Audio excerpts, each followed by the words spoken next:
scorer and a shooter. And the reason, as I told you the other day, that they won Game 5 was he just kept scoring 6 points, 8 points, 6 points, 6 points. Every quarter, he made the key shots. So, again, can they make 20 of 42 threes as they did at Toronto? No, they won't. Could they make 17? They may need 17 to win tonight.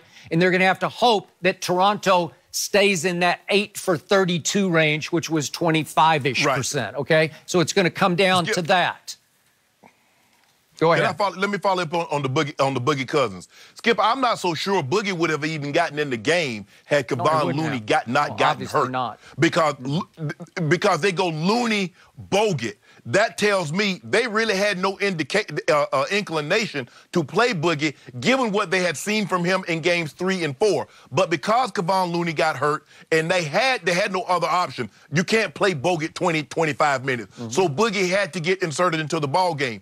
Another thing, to the three-point shot that you were mentioning, Skip, you can't let Golden State, they shoot too good. You can't let them get that volume of amount of threes up. You can't let them get 42 cracks at it. Because even if they shoot 36%, that's going to be 15 threes. That still might be too many. You need to you got to chase them. Because remember, in Game 3, Skip, you said Steph, the threes, they were chasing, he was hitting a bunch of twos because they were chasing him off the three. Yep. That's what they're going to have to do. They got to chase Clay. They've got to chase. But here's the thing. You can't run past him because what he will do, he will sidestep you and step back beyond the three-point line. So you have to run at him under control, and you can't do what Van Fleet did. Van Fleet foul Steph on 1-3 for a 4-point play, and then he fouled him another time, and he got 3 free throws. You have to understand how to close these guys out when they're at the three-point line. Okay. Speaking of Steph, I still say he owes his team for that collapse back in 2016 to your LeBron, Kyrie, Cleveland Cavaliers. Steph came up smaller than he is in those last 3 games, 5, 6, and especially 7 at Oracle. He still owes them. He hit the biggest three-point shot of his career in Game 5 at Toronto the other night, and it was the one to tie. And he caught it off the cut and just went straight up and shot it with conviction, and he made it after he'd gone 1 for 8 in the second half from 3.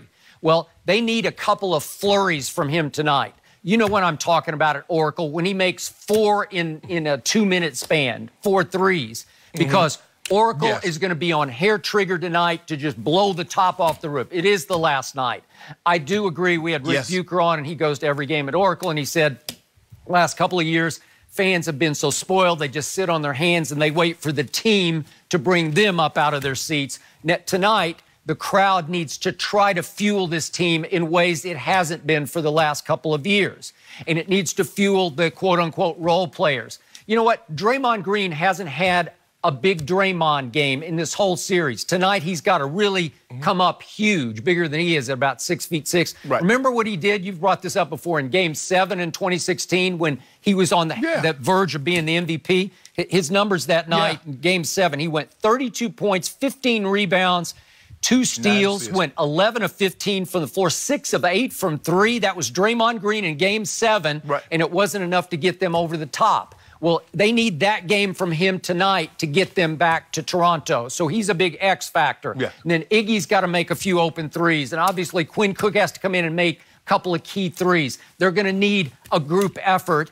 And in the end, I'm going to say this one last time, they just have to play a clean, fundamental game, which they have not for this whole series. You realize, but that's not them, Skip. Okay, but you realize they have averaged 17 turnovers a game for 5 finals. That's just wrong. It's hard to overcome that because they also make about 17 dumb plays a night where on defense or offense, they just do dumb things at dumb times. And after a while, it's hard to win in spite of yourself, to get out of your own way. Well, just one night, I'd like to see dare I say, a 3-turnover game from Golden State because at least it gives you a chance to have fewer empty trips. It gives you a chance to score a few points that are going to be crucial down the stretch. Well, Skip, the thing is, and also Van Fleet and guys that's chasing Clay and Steph, if you ever get in a trail position, you're done. Because they're going to find that pick. They're going to find that Cousins. They're going to find that Kawhi Looney. They're going to find the Draymond. They're going to find that big pick. And when they turn the corner, there's nothing you can do about it. Basically, you got to hold, tug, and hopefully they don't call those, because I think it deterred Van Fleet earlier because they got him a couple of times early holding Steph, trying to get around that pick. Skip, if I'm the bigs, I'm almost having to roll out of that. Let Boogie Cousins roll to the basket. Let Bogut roll a Kevon Looney. That doesn't hurt you. Them raining threes from Clay and Steph, that's demoralizing. That incites that building. And you want to try to keep that crowd as quiet as possible for as long as possible, because you want to keep them out of the game. Get to the fourth quarter with a 4-6 point lead and let number two. I go the corn road assassin. Yeah. Let him take it over from there. I promise you, if he get to the fourth quarter tonight, Skip Bayless, we're going to have a different conversation tomorrow morning. Really?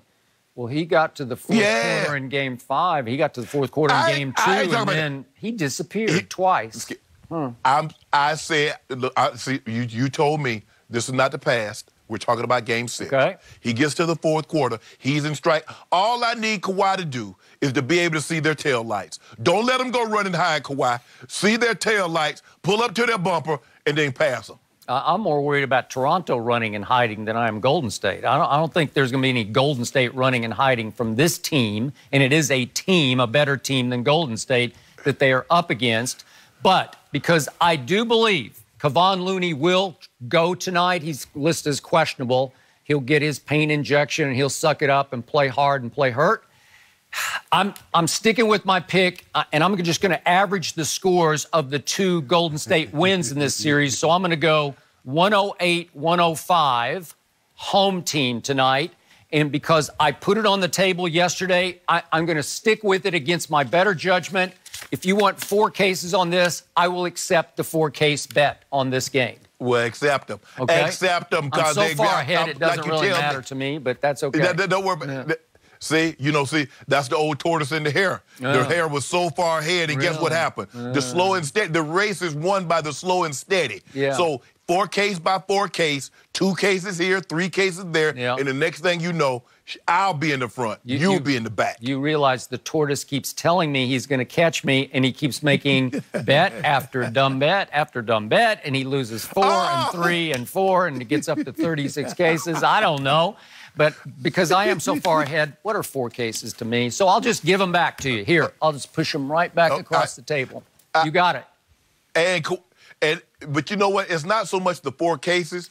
It's when old Kawhi going to be standing up on that podium, holding that old Bill Russell Finals MVP trophy. That's going to do the most damage to you. Well, and you know what? He's gotten every break in every series. Obviously, Joel Embiid was hurt, sick, hurt. And now Kevin Durant just ruptured his Achilles. So you get break after break. Maybe it's just meant to be, and I can't stop that.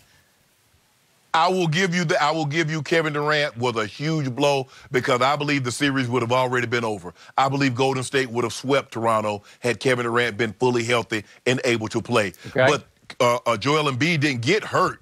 Kawhi hurt his feelings. Giannis Antetokounmpo didn't get hurt. Yeah. Kawhi hurt his feelings. And Vucevic. Well, let's throw Vucevic in. Yeah. So I don't know what happened to him. Don't worry about that. Yeah. He an all-star. We beat all all-stars. Swept them. Well, swept them. You can root for number 2. The world can root for number 2, but do not expect me to. Thank you very much. I heard sometimes he wears a Spurs pair of shorts up under his Toronto Raptors shorts. That's what I hear. I don't know if it's true or not. So he can remember what the Spurs taught him, all that they taught him how to win and how to shoot. Yeah. Fighting words there. No, they didn't teach him. We will see what extra inspiration the Warriors draw, not only from the last game in Oracle, but also they said they're doing this one for Kevin Durant. All plays out tonight. Coming up next, will the Lakers finally get a deal done for Anthony Davis? Lots of folks interested in this one.